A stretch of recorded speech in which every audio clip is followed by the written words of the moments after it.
अजीज तलबा, अभी तक आपने rules for debit and debit credit पढ़ा, अकाउंटिंग इक्वेशन पढ़ी, basic accounts rules terms conditions आपने सब पढ़े।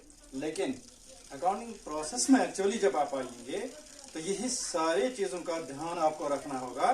और उस ध्यान के साथ साथ हमें ये करना है कि जब हम पहली एंट्री, फर्स्ट ऑफ ऑल जिस बुक में हम एंट्री करेंगे उसको हम कहते हैं बुक्स ऑफ ओरिजिनल एंट्री। सबसे पहले first of all when we enter a business transaction, the books of the accounting, first of all we have to go through books of original entry. The books you have seen, this is not book, this books, it means there are so many books. So first of all, this can be divided into broad two groups. One is journal, and the other one is special purpose books.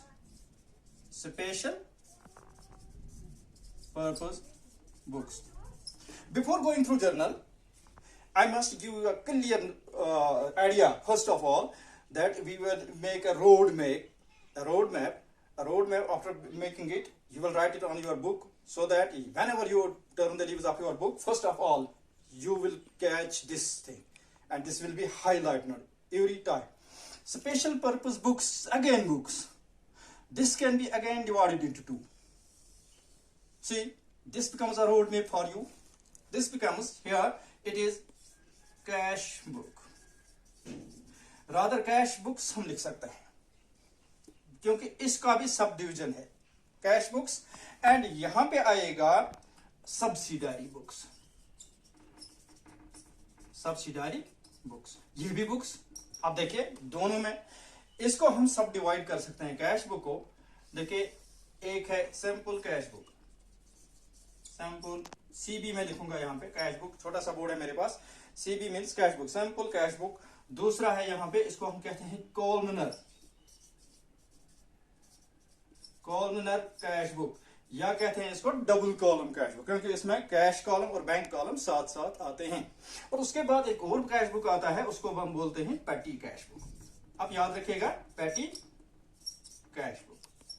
ठीक, अच्छी तरह से ध्यान दें कि original books of original entry वो books होते हैं, ये सभी बुक्स हैं बुक्स ऑफ ओरिजिनल एंट्री। इसलिए बुक्स ऑफ ओरिजिनल एंट्री कहा जाता है क्योंकि इनमें सबसे पहले जब हम अकाउंटिंग के थ्रू जाते हैं तो सबसे पहले जो एंट्री हम करते हैं इसी में करते हैं। कोई जर्नल में करता है, कोई कैश बुक में करता है, कोई इसमें करता है, जैसे कि सिचुएशन हमारे सामने हो। तो हमारे पास इस वक्त जो है कि जर्नल, इसको हम डिफाइन करें, जर्नल कितने किस्म का होता है, कैसे बनता है। इससे पहले हम एक रोड मैप बनाना चाहेंगे, क्योंकि ओरिजिनल एंट्री दो ब्रॉड ग्रुप्स में तकसीम होता है, एक है जर्नल, एक है स्पेशल पर्पस बुक्स।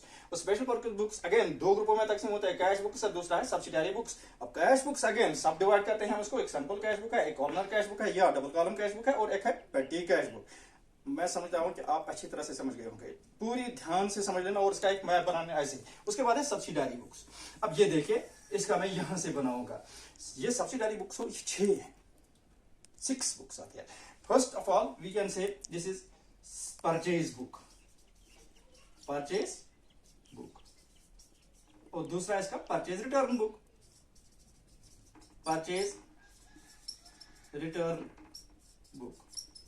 इसका तीसरा है sales book,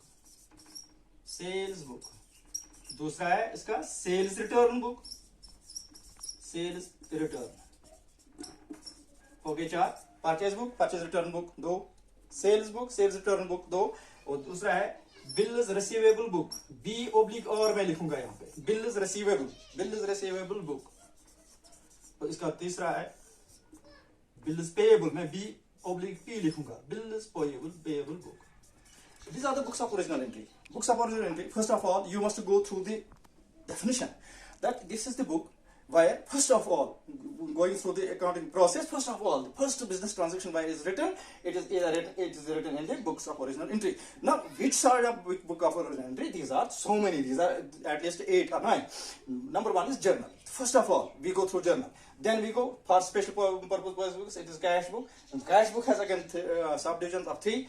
And then we go for subsidiary books. And in subsidiary books, we see 6 again. Purchase book, purchase return, sales book, sales return, bills payable book, and bills return book. Now, this is the roadmap for you. First of all, we will go through journal. What is journal? Journal, it is actually a French word. It has been derived from a French word jour, J-O-U-R. jar. Jar means a day book, a day, D-A-Y, a day. Jar means a day.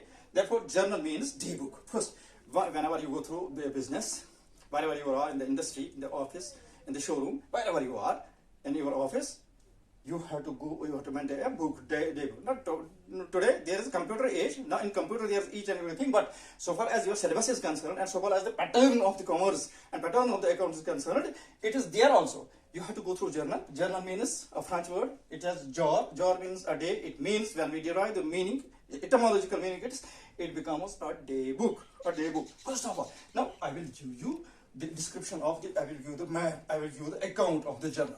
Journal basically, you see, two parallel lines. Number one line, here we write date.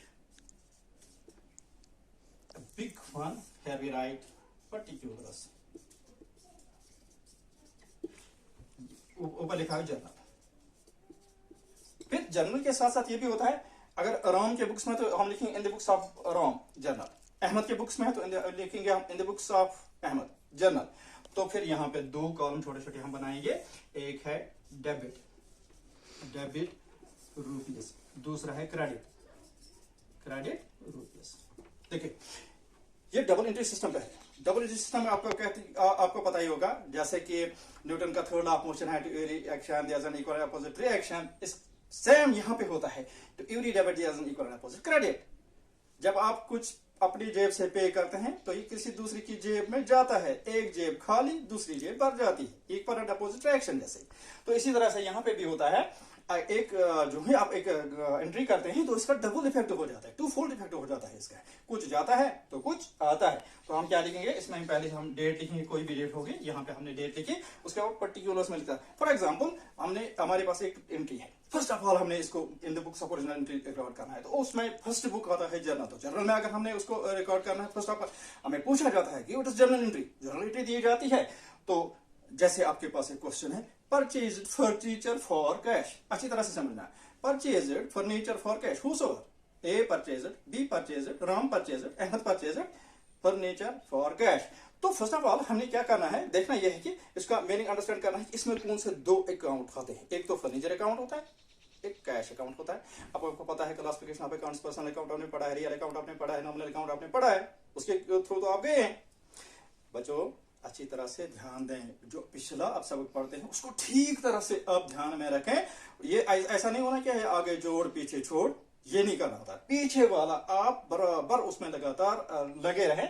तो जो आपने debit rules for debit and credit पढ़ा है उसको ध्यान में रखना. उसके लिए सबसे पहले आपके पास आपको बताया गया था कि जो क्लासिफिकेशन ऑफ अकाउंट्स हैं, उस अकाउंट्स के आधार पर आपने तय करना है कि आप ट्रेडिशनल अप्रोच पसंद करेंगे या आप मॉडर्न अप्रोच पसंद करेंगे. तो उसी हिसाब से आपको डेबिट एंड क्रेडिट के रूल्स के थ्रू जाना है. तो यहाँ पे कोई भी अप्रोच आप पसंद करेंगे, तो मैं एक अप्रोच कर रहा हूं यहाँ पे, ट्रेडिशनल अप्रोच ही.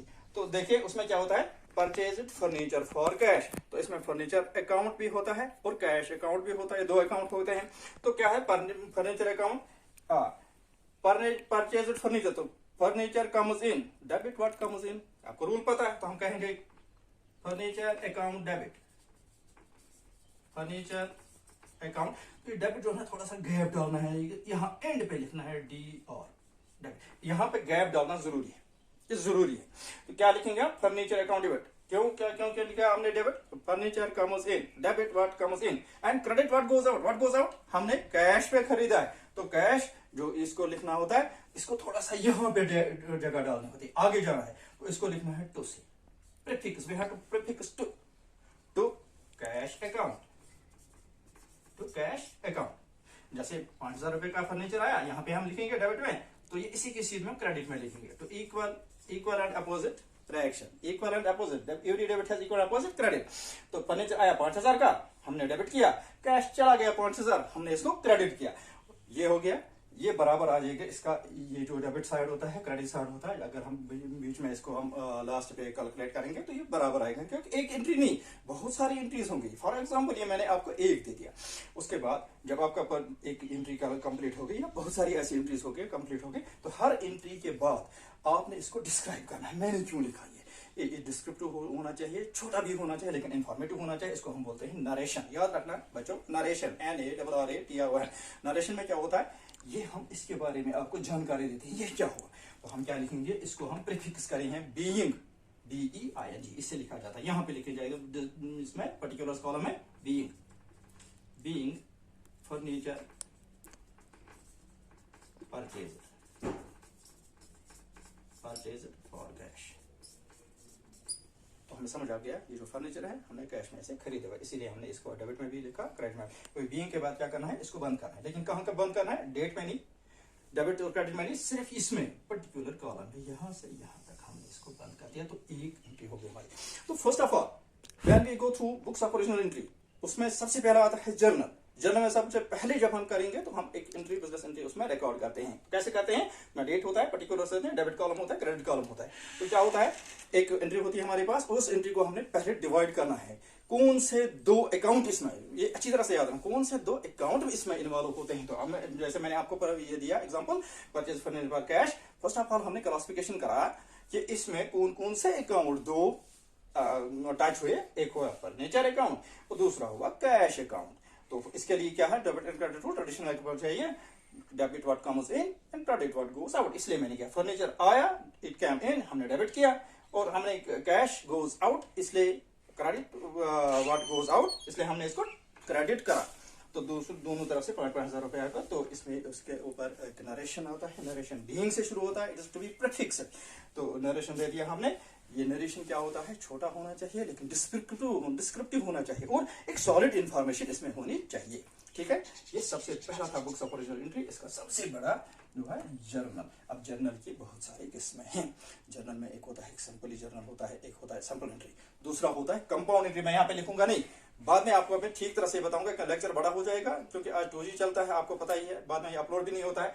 मैं आपको ये समझाऊं कि जर्नल की बहुत सारी किस्में, 5-6 किस्में, 7-8 किस्में हैं तकरीबन। एक होता है सिंपल जर्नल, एक होता है सिंपल एंट्री लिखते हैं हम, एक होता है कंपाउंड एंट्री, और एक होता है उसमें क्या होता है, इसमें बिगिनिंग के लिए ओपनिंग एंट्री उसको कहा जाता है, ओपनिंग एंट्री होता है। उसके बाद एक होता है एक और, तो उसको हम बोलते हैं कंपाउंड एंट्री आ गया। ट्रांसफर एंट्री आती है, एडजस्टमेंट एंट्री आती है, और उसके बाद आता है रेक्टिफिकेशन एंट्री, रेक्टिफाइंग एंट्री।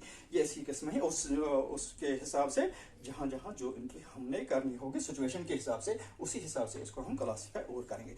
यानी मेरे कहने का मतलब ये है, ये जो जर्नल है first of all the books of original entry यही आता है।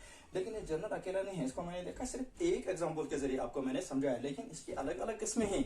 फिर एक ये तो सिंपल एंट्री होगी, दूसरा इसका आएगा कंपाउंड एंट्री। उसमें एटलीस्ट या तो दो डेबिट एक क्रेडिट होता है, या तो 2 क्रेडिट 1 डेबिट होता है, या बहुत सारे डेबिट और बहुत सारे क्रेडिट होते हैं। मैं आपको समझाऊंगा जब हम उस पे चले आएंगे।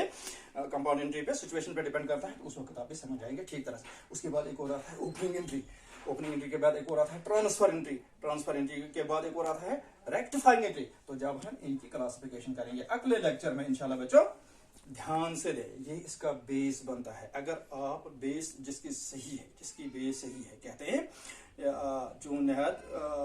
जो खिश्ते अव्वल चूनहद बीमार कज तो सुरैया मीरावत दीवार कज। पर्शियन एक कहावत है, अगर एक बीमार पहले ही ईंट टेढ़ी लगाता है तो ये दीवार ऊपर तक टेढ़ा हो जाएगा, इसलिए ये पहली ईंट है।